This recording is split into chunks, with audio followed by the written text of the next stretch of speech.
Well, build my gallows and build them high. Makes a long time climbing before I die. I want the chance. Hello, everybody. Welcome to Longbangers Week at Hibs in association with Leaf Spirits. I'm Matty. Hello, I'm Colin. Hiya, I'm John. How you doing? Good, John. How are you? I'm pretty good. I went to the gym earlier, so I'm still got a wee bit of an endorphin high, if you want to call it that. I'm feeling quite I done perky. this morning. I done a wee spin for 30 minutes this morning before work for a bit of us. It's great doing it. If you can be arsed to get up, once you're up and you do it. I done a Fat Boy Slim spin class, 30 minutes. He wasn't doing it, just that his music was on. That was Right. decent. I thought that was maybe the name of the class, like the unique That's selling point. the plan. The plan as well, but it was 30 minutes. But the only song that wasn't his was the like wee bit in the middle. It was like Brimfully Asher. Did he have to be doing that song? He produced it. Did he do it? So, I was wondering how it was linked. Right. Corner Shop had released that and it did nothing, and then Norman Cook got his hands on it. And not a fan of it, really. It was a big hit after that. I thought the other ones didn't. The big ones. Aye. Oh well. And John, yourself, are you good? Well, I just asked you that, didn't I? I was. He was talking about his endorphins. That's I know. And then you hijacked it. Mine's sort of all right. Aye, not bad. Not bad. The most excited or animated I've got today, because I'm working from home, busy with day at work as we go into the Easter break. But then my daughter's learning to drive. I think I've spoken about this before. Said I had her out, and she's going this wee back road between Cowdenbeath and Burnt Island, and you come off this roundabout, and there's a car come behind us. So like these wee windy country roads, like, and every cunt goes fucking flying round them. This person in a wee white Golf is trying to overtake her off the roundabout onto a bend. Fucking mental. So Kim, you're getting it like, yeah, fucking wanker and everything like that. Teaching her all the good stuff. Aye, that was as excited as I got today. He's probably seen the L plates, and I'm not trying to defend him. No, they fought for Chris. Yeah. Anyway, right. Well, we get on to some news at Hibs. This is kind of what we're here for, right? So first thing we've got is there we go. Some Hibs players that have been away on international duty. Obviously, we've had the international break. He's liking this. Now we've got a wee bit more detail for the YouTube viewers. I think whatever it enhances the experience is a good thing. It is a good thing, isn't it? I don't know if the screen came up before that. That was for the Heatbangers podcast, by the way. If anybody's heard of that, you could go and have a look. We recorded the new one last night. That came out today. Oh, did you? Was it out? It's good. It's a good one. It's called "Help My Daughter Is a Cat." We were talking about furries. Did you come what a furry is? I'm aware. Well, we were talking I've about heard that, but I'm not sure what it is. Anyway, right. International. There you go. International roundup. So Jojo Wallacott was away with Ghana. Made his first appearance in 2 years. And he played 90 minutes against Uganda with the game finishing 2-2. Did any of you see any of that game? No, I'd be lying if I even tried. Well, I'd be lying if I bullshit. Right. Well, I didn't watch it either, right? But 2 goals conceded. I don't know if he was to blame for any of them, but I'm going to give him the benefit of the doubt, having not seen it, and just say he was nothing he could do about them. Mizia Malida, he played for Comoros in a 0-0 draw with Angola. Who knows where Comoros is? The Comorosians. They will do. He'll know. Yeah, they will definitely know. Is it a lesser known? I was going to say, is it one of the lesser known African countries like Djibouti? I don't know. I don't know. You don't know? It's not a question. I was wondering if you knew. Like that was always. To be fair, I was trying to pad out a wee bit. I was like, he played 90 minutes, 0-0 draw. Pretty uneventful. I don't know if you missed any chances. East Africa. Is it East Africa? That doesn't get talked about. South Africa is the one that everybody talks about, and occasionally North Africa, but the sideways ones very rarely get talked about. But see South Africa, they must have an east side. So Southeast Africa. Well, aye. But if you just got it along the middle, you've got north and south, though. You know what I mean? You didn't need to bother with east and west. Nah. Just go straight to the middle. Fair dues. See, you've got me curious now. I'm looking up maps of East Africa to find out where Comoros and Djibouti are because they're both East African countries. Maybe we should get a wee. Do you think we should organise like a wee flag for taking Easter Road to? I was just Like that used to be a big thing. We could do if somebody wants to do it. Is it? What's the flag like? It's got loads of different colours in it. Like it would be a bit like a pride one. I'm going to. Well, we can put it on the screen. Aye. This is where you get. Oh, there you go. Aye, it is bra, isn't it? Look at that. Ah, it's really nice. It is. It is lovely. So somebody can make that up. Anyway, you can tell it's a quiet week. Like fuck all's happened at Hibs. Like absolutely nothing. Any shortbangers almost. Players have gone away. Dylan Levitt was with Wales, but did they play? Wales obviously didn't get qualified. They got knocked out on penalties by Poland. You just turn over in time for the penalties after watching the Scotland game. I did turn over. I watched some extra time actually as well, and I think I caught most of the extra time, and then fell asleep while the penalties were on. Exciting, but it's normally the most exciting part of the game. I know, but I didn't. Were they boring penalties? They had too long in between. And it's like just get right on with it. Like 5, you need 5. Like just go and get the 5. They go in the stop and they'll start getting rubs and all that. I think that's just that. That's like an advert to me. So I'm away. Aye, nice shot. I'm a big fan of penalties. You know they're talking about doing away with extra time and just going straight to penalties. Are you in favour of that approach, or would you rather have the extra time? I'd rather have the extra time. It's I don't know, because I've got a theory that if the game's going to extra time, then you know that it's going to go to penalties. Like it feels like very rarely now games aren't won in extra time. Yeah, I think they tried the golden goal back in 2000, 2002, something like that. I would be quite happy for them to go straight to penalties, but if they made it 10 or 11 penalties, you might as well make it one each. The full team. Or, as an alternative, they could do just one period of extra time like they do in, say, like the ice hockey or the NFL or something, so it's like first team to score wins. That would make for an exciting spectacle rather than penalties. I think what they found, though, was teams didn't... They just thought, right, fuck it, we'll just see these 15 minutes out and we'll just go to penalties. It was too negative. They didn't want to concede rather than... They didn't want to make a mistake rather than try to score. But you might find that throughout the 90 minutes of football if you just removed extra time entirely. Because I think with extra time you have that, there's an element of one team might be absolutely fucked, so the other one that's maybe got a wee bit left, but a wee bit more energy in the legs is able to try and get a goal out of it. But that just isn't what seems to happen now. True. Okay, right. The other players that were away, Rory Whittaker, Rudy Molotnikoff and Jacob McIntyre were away with Scotland under 19s. Played 3 games, lost 3 games. So, no great. Everybody's now back in Edinburgh. Back. Who did they play, did you say, Colin? Any idea? Italy, Czech Republic and Georgia. Georgia the country, not just a lady. No, it's easy. But that was it's no easy. Yeah, you would have expected maybe to win more than none, though. Yeah, I suppose depends how they were using the games. It could have been just to try players out, and at least can look at the senior team didn't do particularly well over the international break either. If we're scrambling about for positives, was there any goals in those 3 under 19 games for Scotland specifically? Or the Hibs players? No. Or the Hibs players, no. But so there was for Scotland. Scotland did score. Yeah, they lost 3-1 to Italy, 3-2 to Georgia, and what was the other game? 2-0 to the Czech Republic. So I got a few goals in there. Conceded a lot more than we scored, though, unfortunately. As long as they enjoyed themselves. As long as they had a good time. Right, just want to we'll liven things up a wee bit because I feel that segment was not very good at all. And I apologise to everybody who's tuned in. We sort of that's the.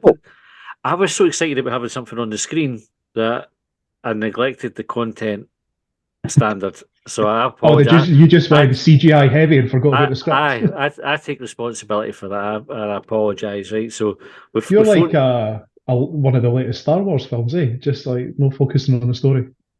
Let's just spunk the budget on the CGI. Aye, let's get on that stuff in, and why not? Right, I tell you what I'm going to do. Right, last week, because we kind of, it was going to be a quiet week, we caught up with a guy called Pete Bock, who works for Fanhub, who have just recently sponsored Hibs or put some money into Hibs, and I wasn't sure really what it was all about, so we caught up with him.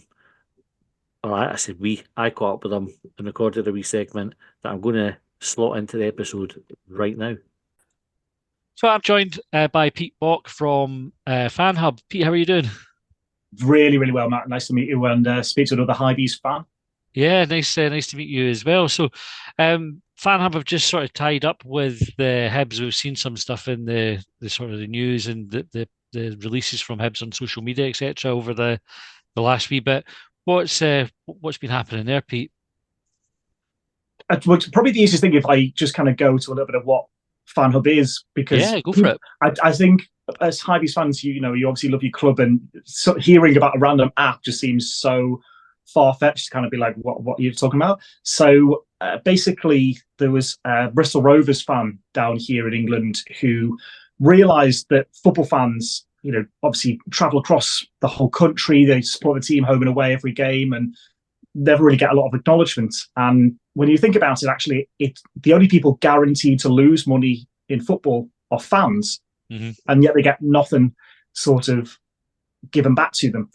And he's a techie guy. He's into sort of technology and was very capable to build an app. This is where he sort of thought, well, we could build a kind of an app to acknowledge football fans rather than it being about players and the stadium. And there are lots and lots of great football apps, but we're not trying to be the same as those guys. Like they've got their own area, we've got ours. So we concentrate on the fans. And he teamed up with a businessman who is a Middlesbrough fan, a little bit closer to you guys. And they came up with the idea of kind of, you could have fan stats, people can track how many games they've been to, how many goals they've seen, how many penalties, red cards, all that sort of stuff. There are a few other apps that do that.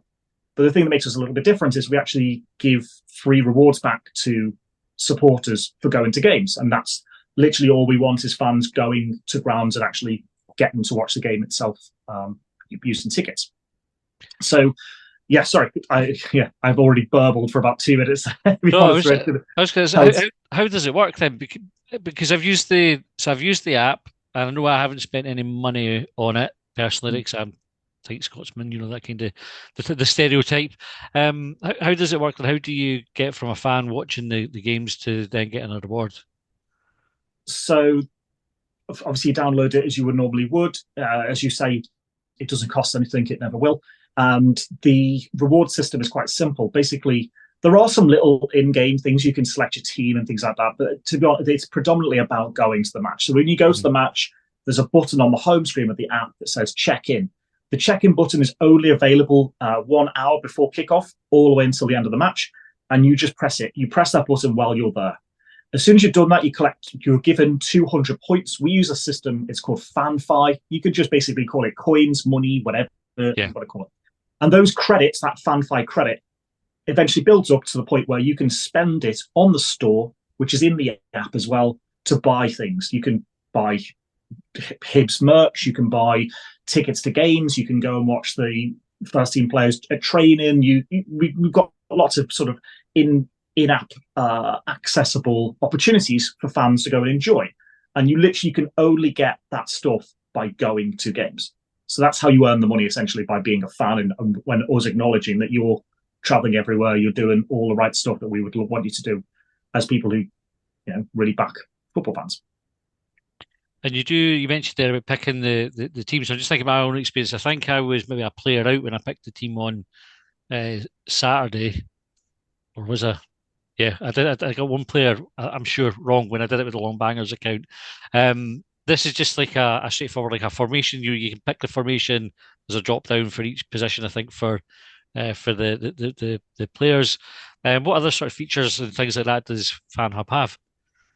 Well, I've got to be honest, I've worked there since August, and they've developed lots of different functions within the app, but we realized most people are really just into using the app, check in, and not do too much else. So the other functions, as you've asked the question, you can build your 11, which is what you're talking about, and we have a thing called sort of fives, which is similar style to Sky Super 6, if anybody's ever done that, where you're given 5 random football matches and you just try to guess home win, away win, or draw.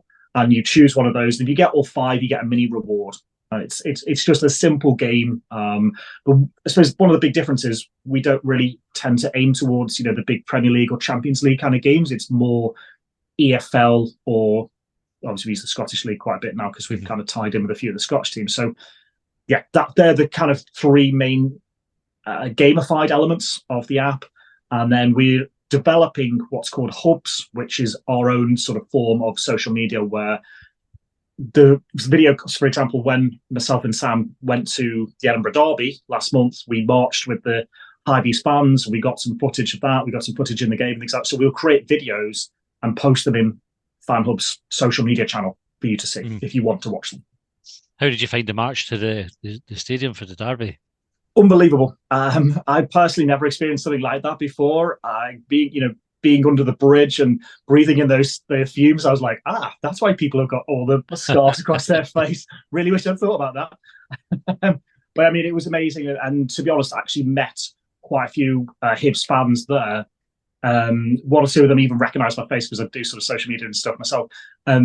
Everyone was really sort of just happy we were there. Like they were just kind of encouraging us to get involved, offering us bits of their drinks and stuff like this. Just kind of, if you're going to be here, do what we do. This is it. And they were loving it. They were loved the fact that they were getting a bit of sort of media attention in a way. But obviously we are a social platform rather than any kind of mainstream media that we want to avoid. And how much stuff did you throw in the pitch? well, actually, our position at Tynecastle was directly between the 2 sets of fans. So we were sat pitch side, myself and Sam, filming the crowd whilst things were being thrown unintentionally at us. Should rate the firing line. The Coke was quite fun. I got splattered with Coke all over our head. But do you know what I mean? It's going to happen, and that's funny. I enjoyed it. And did you enjoy the game? Yeah, the game was good. Yeah, it was good. It was only the second time I watched a game in the Scottish Premiership, but yeah, I enjoyed the game. I think probably a fair result in the end as well. So yeah, well done to Hibs for that. And how did you get involved with Hibs? Like, so how did that relationship come about? Well, I'm quite glad you've asked that actually, because you may or may not know that we've partnered with several clubs, and the reason we look at a club, say like Hibs, is you're a little bit underrepresented, which is something we want to try and build up profiles. But also, you've got an incredible fan base, and you've got a great stadium, and you sell out. So you kind of look at these clubs and go, you're not massive in terms of worldwide acknowledgements, like a Manchester United, for example, but you've got a huge diehard fan base and people who go to games week in, week out, home and away, and kind of go, well, actually, we're trying to get our product into the hands of people who are like your Hibs fans. So it really, really makes immediate sense to partner with a club like yourself. We've gone with Aberdeen, we've gone with Derby and Portsmouth and a few other clubs. We haven't targeted the huge, as I say, United, Liverpool, Man City kind of clubs. We'll look at teams who will go, you have got an amazing fan base. The people who come to you every single week are literally spending their leisure time around whatever's happening with the football. And that's where the kind of people are like, that's where the people need to be acknowledged and need to be recognised and rewarded. And where do you see it evolving to? The Fanhub app. How do you see that going over the next few years? Well, it's a really good question, actually. So I myself am mostly predominantly involved with the social media and sort of essentially like the marketing elements of the business. Less than a year ago, there were 3 members of staff. There are now 17 members of staff for Fanhub. So it's growing. It's had more investment. We've got deep pockets. There's no selling of people's data and things that people get a bit worried about in terms of apps like this. We've got investments and we've got money. And the growth will be to continue to partner with more and more clubs, again, trying to champion those kind of slightly underrepresented or bigger clubs who might be in some of the lower leagues across the EFL. We're already tied in with Dundalk over the Irish League, for example, so we might kind of grow a little bit over there. And eventually we will build in going into other countries, and really, really longer time, I don't even know if it'll be 2 years, it will be other sports, rugby and other sports and things like this coming on board, because that's part of the feedback that's come in, is sort of saying, oh, it's brilliant, I can earn my FanFi rewards every time I go to a Hibs game, but I don't get them when I go to the Rochester Rugby or like that. It's like, oh, actually, okay, we could actually quite easily build that in. It wouldn't be a problem. That's cool. Is there anything else that you think our listeners would want to know about Fanhub before we wrap up? No, as I say, I've explained why we've chosen to partner with you guys, and hopefully listeners can now understand. Okay, if you were say an Inverness fan, right? Just purely, for example, those guys can get rewards from the app, but what Hibs are getting is actual Hibs rewards. So it's really bespoke to your fan base. It's not something that those guys would be able to access. They wouldn't be able to get things like that for Inverness or for you. And we're only going to build and continue to have more and more of the exclusive experiences. So things like being able to meet a player or whatever, things that fans wouldn't necessarily be able to buy with cash. So hopefully that kind of gives an idea of where we've come from, why we partnered with you, and what the benefits are if you want to bother with the app itself. Yeah, excellent. We've already given away, I suppose, as a reflection that we were able to give away a couple of tickets for the weekend's game, thanks to you guys as well. So thank you for that, and thank you, Pete, for your time this evening. This will go out. Folk won't hear it until sort of Sunday night, Monday morning, but we're recording this on Tuesday evening. So I appreciate your time this evening, and I hope you enjoy the rest of your week. Yeah, you too, mate. Up the Hibs. Good luck with the weekend and all your games coming up for the rest of the season. I hope you get into the sort of top half and everything. And yeah, thank you very much for your time, Matt. I appreciate it. Nice one. So that was Pete Bock from Fanhub, and thanks very much for Pete for coming on. Hope you found that interesting. John Collins obviously didn't hear that just now because I did it ages ago and have to play it back to you. So it's good though. Aye. Colin, do you want to give us something to talk about next? What's next on our agenda? Well, I suppose of interest, I thought the return of Campbell and Boyle was mentioned. It was one of the articles that I seen this week in the paper. So I think Josh Campbell's been 12 weeks, which is I know when you look at the date, fuck, so it is, but that's a quick 12 weeks. Campbell been out for 12 weeks already? Aye, because it was the derby at Christmas. So you think it's like the end of March here, eh? So aye, but they were saying they might have to play in a bounce game, I think, before, but he's back training and stuff. And Boyle, obviously, who's on the screen just now for those on YouTube, has been out with the concussion. So I'm not actually sure when he's due back, though. Do you guys know? I think he was back in the contention for this game. Yeah. For what they were saying, yeah, like he could return on Saturday, which is good. Do you think Campbell's going to find it difficult to get back in the team the way that we're playing now? He'll probably. I suspect he'll be an option off the bench rather than a starter.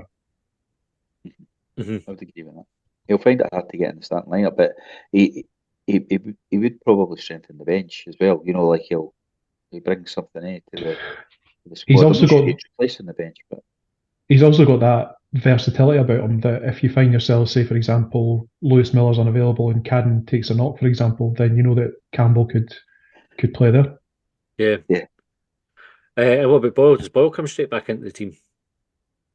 I don't think so right away. No, I think he might be off the bench as well. I mean, Ewan's done well, hasn't he, in terms of creating goals and scoring goals? So my Roy of the Rovers' brain is now thinking of Martin Boyle coming off the bench, scoring a winner, and I don't know, some sort of celebration to mock Rangers in their singing during the last game against them. See that on the screen now, just for those that can see it. He'd never get that penalty now. No, that was not a dissimilar foul to the one against Celtic. Him and the boy behind him that's caught his. I don't think so. Like I don't think so. But I just think it's one of them. I know, but you forgot what it looks like. I think, but that there, like it is a penalty. But at Rangers, if you go 3-0 up, he's not getting them. No chance. Nah. No chance. It was a good game, that one, The one that's on the screen. We went to to Hampden and beat them 3-1. And Boyle was excellent. 38 minutes, mind that. Aye, 38 minutes. 38 minutes, It was too early. I was Yeah. saying, I was saying to my mates at the game, like when the first one went in, similar to the 2016 final, or at least, well, one of the things that I do is like, especially when you go 1-0 up against them, or even against Hearts or Celtic, actually, is I look at the clock, and if it's the fourth minute, I'm right, we've just got to see the 86 minutes out. And then Hibs just seemed to keep scoring in that game. And even when the third went in, I'm like, right, that's 52 minutes remaining. 52. Well, you know what I mean. Fuck this up. But not quite. It was just like it was a surreal perspective to be 3-0 up and cruising. And even when they scored, like it became sort of a parody of itself, what I was suggesting with regards to the time. Best bet of that game was me Hanlon wiping the boy out in the first minute. Yeah. Aye.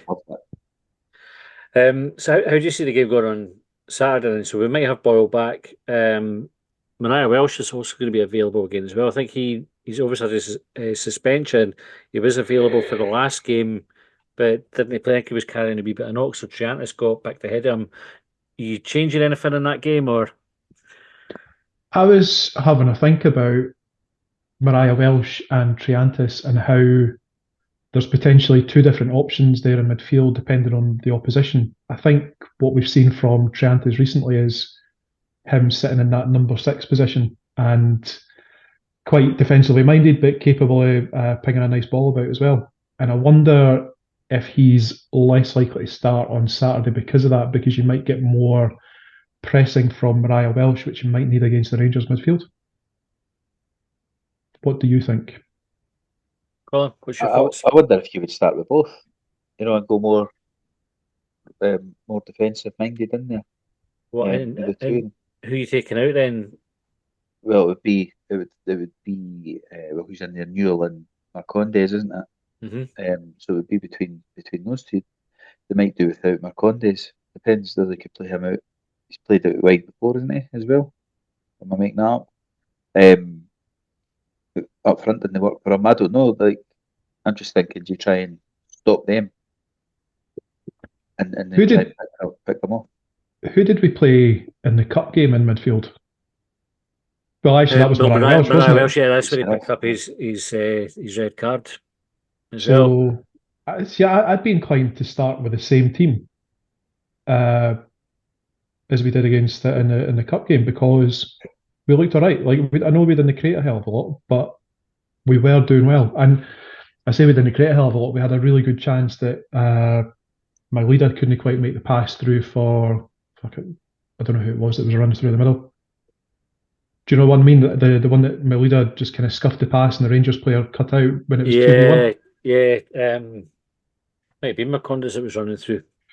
So I think based on that, I would go with the same team, because I think we were capable of scoring goals that game. We just never really got the opportunity to demonstrate it with later events. And I think the narrative at the time was that Hibs were starting to gain like a proper foothold and looked like they might score, and that was one of the reasons why McLean sent off 2 Hibs players. Triantis started in that game as well. I thought he did. Well, there you go. Yeah. He's been good in midfield. Triantis has been good since he went into the midfield. I think he surprised a few folk with it. Yeah. Your son made a really good joke, or I thought it was a really funny joke. He scored out Triantis and renamed them Trian6. I found that quite amusing. Right. For playing the number 6 position for our younger listeners. Aye, good. I wouldn't have got it. Like, we had this conversation the other week about the numbers and that. So, he must have listened to the episode, because he sent me a DM on Twitter and he broke down all the different positions. And I went, "Fuck you!" Like, I know most of them. It just seemed that more people put more. There was a lot of people who put a lot of emphasis on those numbers, and I thought, why? Like, they're just your central midfielders, really. Aye. How he's feeling about the game now? It's getting a bit closer. I know we did extra time, and we kind of, I think we all predicted a defeat. You still have a view that we'll lose, or John? You're shaking your head. Did you go for a draw? I took a draw.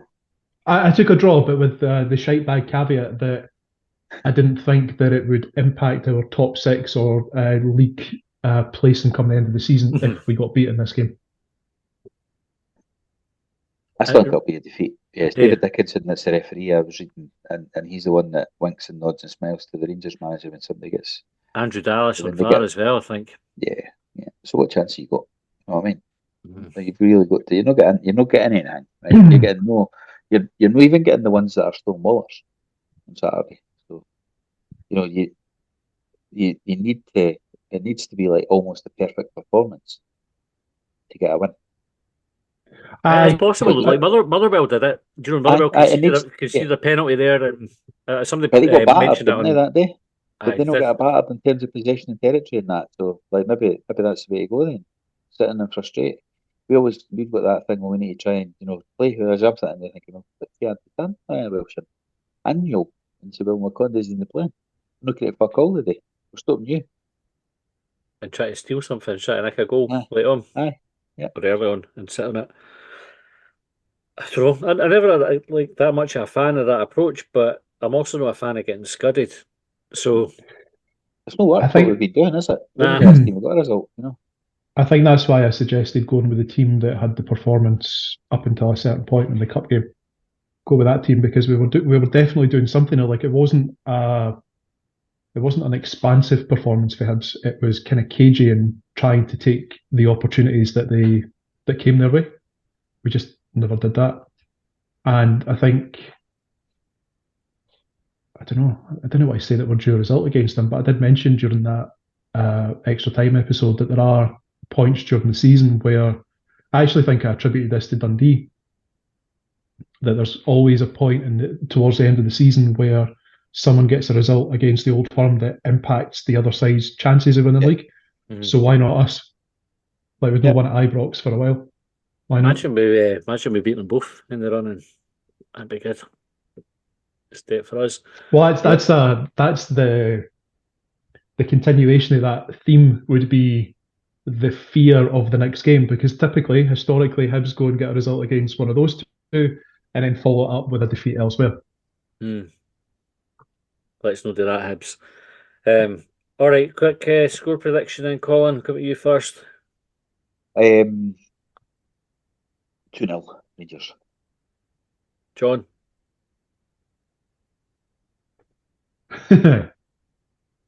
I'm torn between 1-1 and 2-2. 2-2's the safe Hibs bet, isn't it? But we can't have any more than them, can we? Score draw. I'm going score draw. All right. You're not happy with that? All right, 1-1. 1-1. It's like you're not going to get pulled up about it, John. Like you might as well commit. That's true. It's just for fun. I think it's going to be a Syrian. To be fair, maybe a 4. Yeah. Aye. I think we'll start to open, and I think a decision will go against us, and the Heats will go, and Rangers will get that. Like I think they'll score. Like they almost at the Easter Road when they had the goal chopped off towards the end, like it was offside. I think if that had gone in, they maybe would have got another couple. Hibs have got a wee habit of sort of doing that against Rangers, just crumbling at the end of the game if we're behind, and I have a wee feeling that it might go that way. I hope I'm wrong, obviously, and I hope it What time do you think they've got the penalty? Do you think it'll be like because we frustrated them? Will be later on, or do you think it'll be like early doors scale? Aye, first half. Just change your perspective a wee bit and imagine the meltdown if Martin Boyle gets a penalty and scores it. To just buck the trend of what we're saying about Dickinson, about like a completely debatable penalty. Aye, a penalty for that, like a proper dive that sees him banned for 2 games in the aftermath. Retrospectively, amazing. Would it be worth a retrospective ban if that came to fruition? Aye, if that was how we won. If we won that 1-0 and it was a Martin Boyle dive, I would fucking love that. Like you just have to play you on a bit more. Aye. I would be all over that. They criticised him from either. I wouldn't like if we got Boyle back on. I wouldn't be pulling him up about it like we did with the cup final one. I would be well done, Martin. That was just go full Pravda and defend him. Like no, like that wasn't a dive. That's what you do. Oh, you just thought, what about it? But that's exactly how you handle it. I've seen it. That's it. Just loads of other examples. Okay, right, we're out of time. Thanks very much, everybody, for listening. If you listened to this on Good Friday or over the Easter weekend, that means you're a subscriber, and we're very grateful for that. If you're listening to it next week, you're not a subscriber, we're still grateful you listened, but it would be nice if you subscribed. Sorry it wasn't as good as normal. That's my fault, and we'll see you next time.